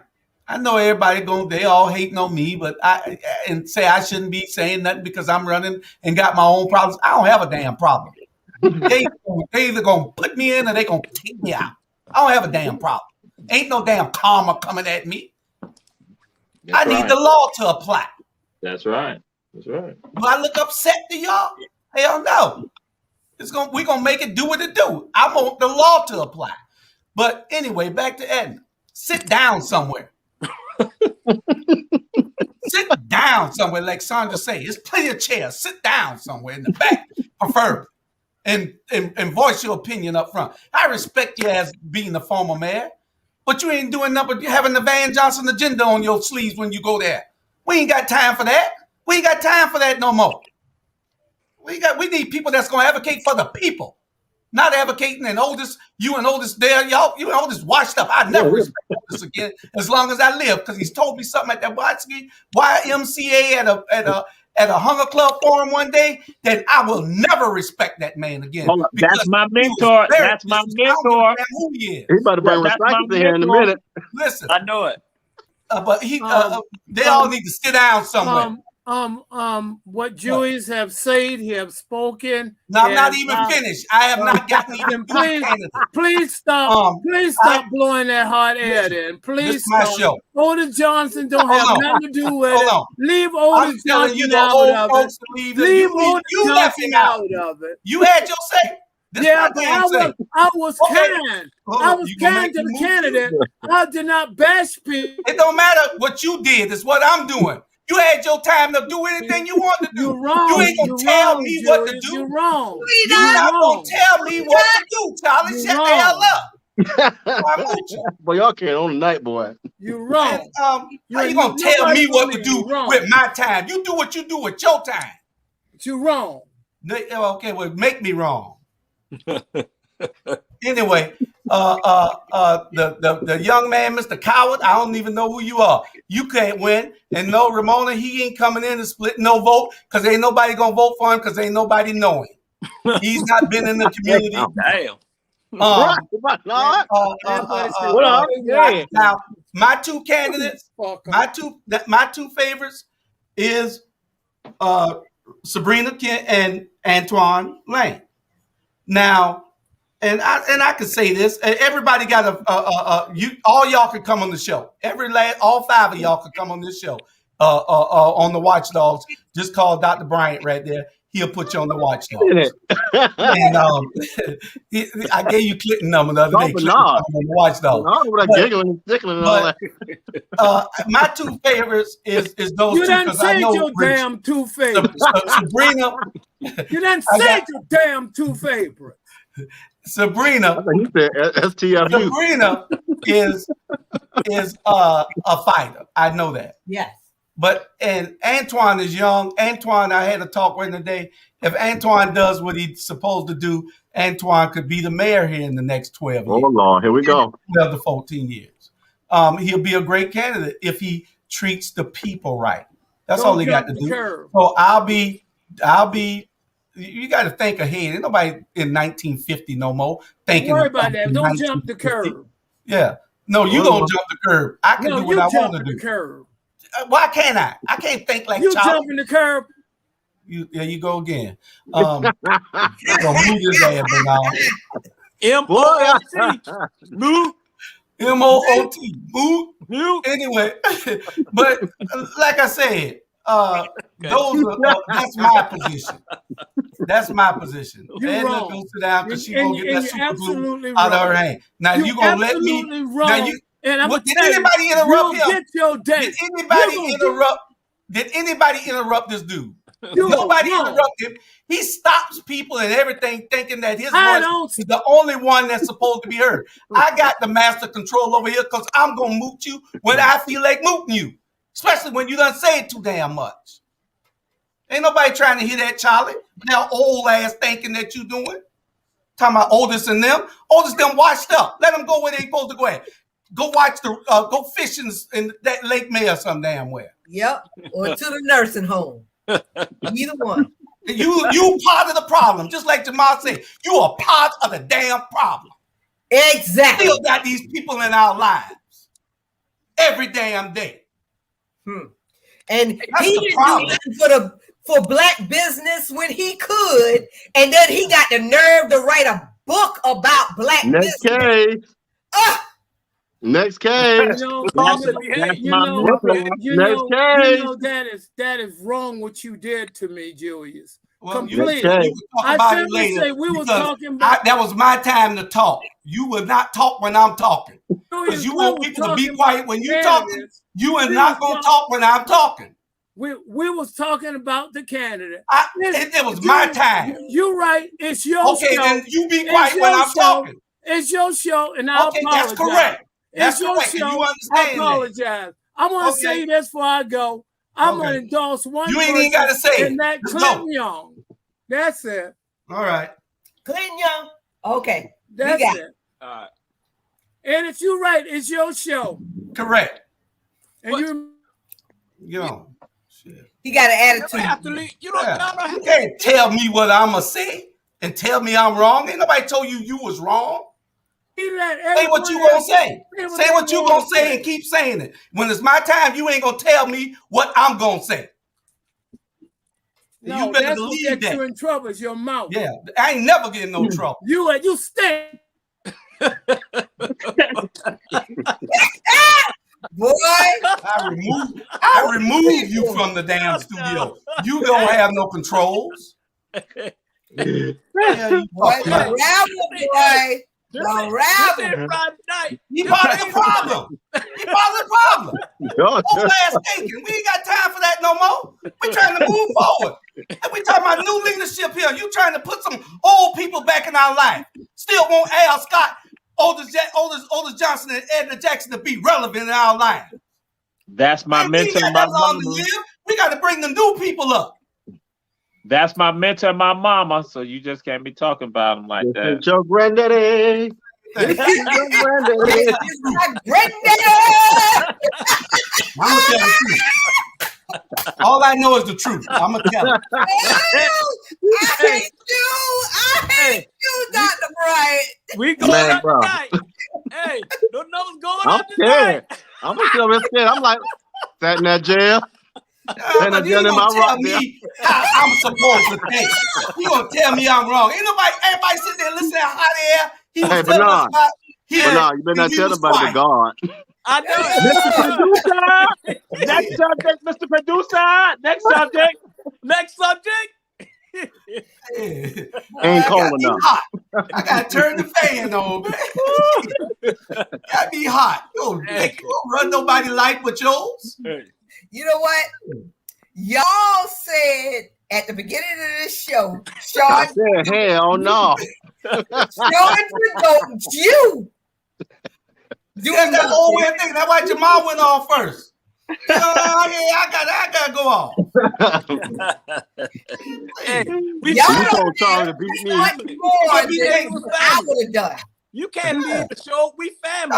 You can't. That's why I get in trouble. What damn trouble? I ain't no damn trouble. You told Fort Worth for people like you. This ain't no trouble for me. I march on. I go forward. Talking about trouble. You're on the wrong side if you think I'm in trouble. Look, he gonna cry when he get in the car. Hey, he got my vote. Shit, you got my vote, boy. I'm a realist. I'm gonna tell you like I feel. I ain't sugarcoating shit for nobody. Yeah. So you come with your husband. Amen. Julius is the mayor of P Valley. Y'all better remember it. The folks want Charlie back on. The people want Charlie back on. Where's Jay Jones? Jimmy J on vacation. No, we can't take Jay today. Jay would be too much. Jay said he wasn't coming. The people say put Charlie back on. Charlie said the subject. Charlie.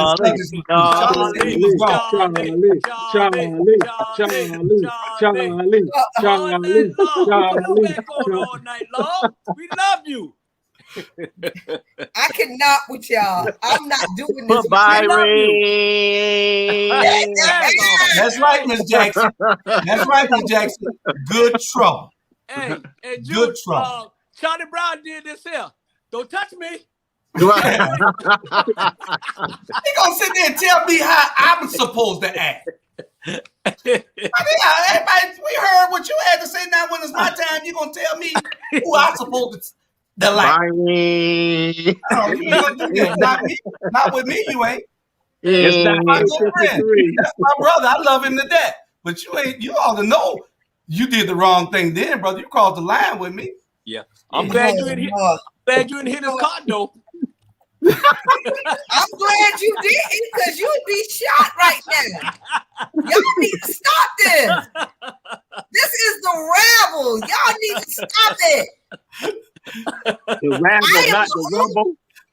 Yes, The I'm Rumble. the only one allowed to go off on this show. Jesus. Where is Air? Where's Air, Scott? It's gonna rain on your head. It sure is. Give me a glass of. Give me a bottle of water. I'm hot. Oh, you need some sweet red wine Please, and a Jesus. special cigarettes. He don't smoke them special cigarettes. Special kind. We supposed to do it. So we got one subject left. I want y'all. We got 12 minutes and one subject, and I had it on here. Don't forget this before I go too far. Don't forget this tomorrow. This week, we're going to be trying to put this in effect for Monday. They'll be coming through Port Wentworth, marching 63 miles from Savannah, Georgia, where this the Georgia March for Justice. It was August 7th, 2020. Unarmed Julian Lewis was shot and killed by a Georgia State trooper. Please join Julian's son, Brooke Bacon, on September 16 as we march against police brutality and injustices in Georgia. That's tomorrow. They'll start out. They're going to go 5 days, and they're walking the whole 63 miles. And so we want to try to be a part of this in some kind of way. If you call and you register, they'll let you do the whole 5 days with them, with paying for your hotel room on the march and your daily meals on the march. So you have to call and register, though. And so when they come through here on Monday, I believe, we're going to try to take it from Port Wentworth to Garden City to Savannah, downtown Savannah, where they'll be to the U.S. Attorney's Office in the square downtown. So we got to support this in any way that we can. Y'all see the information there. Y'all can call. We're going to be trying to get it together for. We're going to be trying to get it together for to be a part of this from the Chatham County community. Port Wentworth is 12 miles from Port Wentworth to Savannah. Correct. Don't get taken off the show talking back. Ain't no talking back. It's 12 miles, Ray. But he said he was gone. No, y'all don't think that I just took Charlie off the show. Charlie said he was gone. Thank you for coming in. Your medicine. Charlie said he was going, but he kept talking. Blood And pressure so I medicine. just said, Okay. Thank you for bringing him his medicine. Another program show. Come on through now. Praise God. But they walk. that was hot, though. You don't tell me what I'm supposed to be saying. I ain't told you what you're supposed to say. That's part of the problem now. We want to Neverland. old people. Neverland. I'm old. Shit, I'm 60 years old. Stroke it. You know, but you can't do that. You know What? This ain't Friday night. I know. Julius Hall. We got people in the 5th district that are Christians looking. That's correct. And But we got a little ratchet in us too. You watch your mouth. You watch your mouth. But we got We holy, but we hood too. So hey, I wanted to tell everybody. We fight too now. I want to tell everybody that don't forget, if y'all saw that, you go back and watch the show and see some parts of it. Y'all will see that flyer up again. And I want y'all to give us a call so we can try to participate in it. That's it there. And Brother Mawuli Davis and Francis Johnson, Yeah. they're the attorneys for this for these people, and they're handling their case. So we if you hear what happened in that case, you'll be just shocked to the world. Yeah. Shocked. And I can say this too, and shout out to Brother Francis Johnson. He's one of my closest friends and Georgia Southern Eagle brother. But if he stands behind something and knowing his conviction and what he stands for, it's got to be something to that case, because he don't put his name on just everything. And so if you can support, definitely support. I definitely will if I can navigate my schedule. But it's crazy. Again, it goes back to, if we don't start being at the table, we're gonna be on the menu. And that was the case in this particular instance. It's another case in Statesboro where a young man, I don't know if y'all know about this, where a young man and a white woman were involved, and the young black male felt threatened. Well, something occurred. I forgot what happened, but now the young black male is in jail. And so, we got to start waking up and stop waiting till things happen and start being proactive about this stuff. Yeah. Yeah, it's the case of Mark Wilson, which our conversations have been about that here also. Yep. Okay, last subject. Man. The last subject, getting Charlie's ass back on the show. He'll probably take him a couple of weeks off. I know him, because he got soft skin. He can dish it, but he can't take it. Man, you better send no roses. Hey, Miss Tanya, can you please send some roses to Mr. Charlie? No, it ain't. Julius, look, Adams, go ahead and pick Julius up tonight. Charlie about to be on the way over there. The last thing tonight is, don't forget to watch that my hearing tomorrow at Superior Court with the challenge to my qualification. And believe me, people, there's no trouble. I don't know why people think it's trouble. Do I look troubled to you? I'm the same Julius Hall I was yesterday, and I'll be the same one tomorrow. You don't muzzle me. We have something here where we're giving you the news. Nobody's going to I'm not going to tell any of y'all what y'all supposed to say. Y'all say it because that's how you feel. That's what this show is about. That's what this whole platform is about. It's about giving the information to the people all the time the way that they should have it. We don't cut nothing, and we ain't going to have nobody to censor us. So that's what this is about. We're going to give it to you the way you should have it. But my hearing tomorrow is at 3:30 p.m. You can watch it on the county channel. I think you go to chathamcounty.org and tap on the live button. And at 3:30, the live feed will be, and you'll be able to see it no matter where you're at in the world. So we're hoping for a favorable outcome. We are looking for it, and we're going to fight. So that's what it's all about. Y'all know who y'all judge gonna be at? Yes, the judge is Lisa Colbert, and so oh, that's somebody different. Yeah. So for some reason, all the Jamal, did you see the thing? All the attorneys that are coming to offer aid to Jody Hawks now. Mm-hmm. See, they stick together. But how many attorneys you had call me saying, hey brother, I want to fight with you. Can I jump on this with you? See, they stick together, and that's one of the things that we say about our community. And I got plenty of attorneys that I talk to all the time.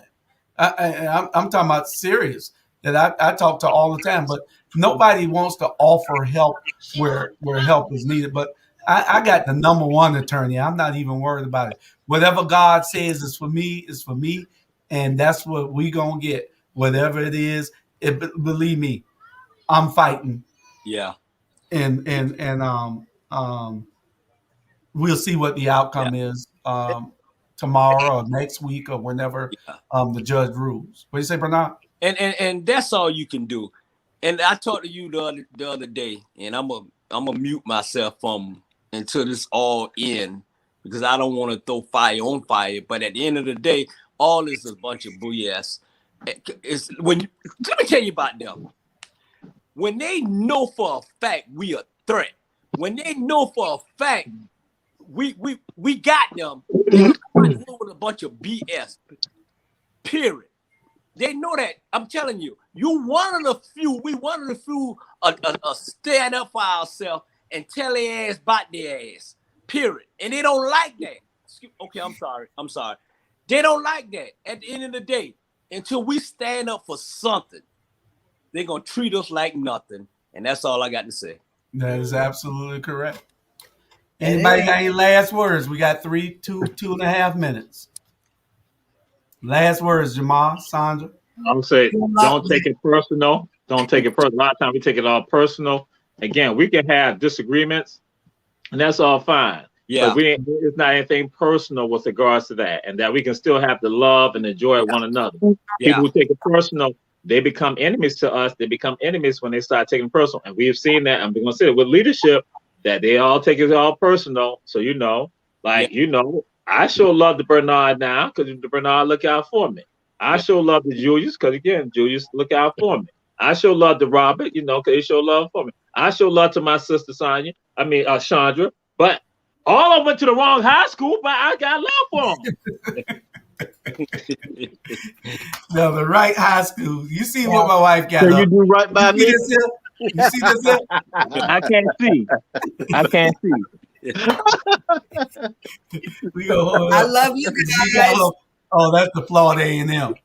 You see that right there? That's the Wolverine. I can't see. Okay. And I think my frat brother really is the principal. Isn't it Alfred McGuire over there cheering? Yeah. Okay, well, I gotta be like that. So I'm just saying, we'll support y'all for this one moment. That's my cousin. McGuire. He married to my cousin. Yeah, that's right. I'm glad you're not bad then. All right, guys. I wish you well, luck. Julius. Whatever God has for you is for you. That's the truth. That's the truth. And can't nobody take it away from you. Yeah. But so you walk in there with God and trust God. So don't trust anything but His word. All these interviews. You better call that man and apologize. You didn't have to take the man off the show. That was dirty as hell. And ask them to interview the mayor and the dream team. Stop having everybody coming over here interviewing you. Yeah. Tell them to go and interview the mayor and his dream team. I don't want nobody up in my house now interviewing. Oh, Thank you, Tanya. Go somewhere else and interview. And that's all I got to say about that. Mm-hmm. You go. It's a beautiful house. That's right. Y'all better now go to that Don't house. stop at the house. Yeah. Bringing all that bad Don't juju up in there. That's it. Hey, she done spoken. You better not go to that house. Don't Boy, touch look her. here. Your time be flat. Yes, be over there, Adams, playing around. Hey. Oh Lord. How much time I got on here? 1 minute. All right, guys. We'll see y'all tomorrow. Y'all tune in to the hearing at 3:30 if you can. All right. And that's tomorrow, right? Y'all pray for me and pray for Charlie. Oh yeah. Take that man to lunch. You owe that man a lunch. Don't call him. Oh Meek, God. you can take us out, Meek.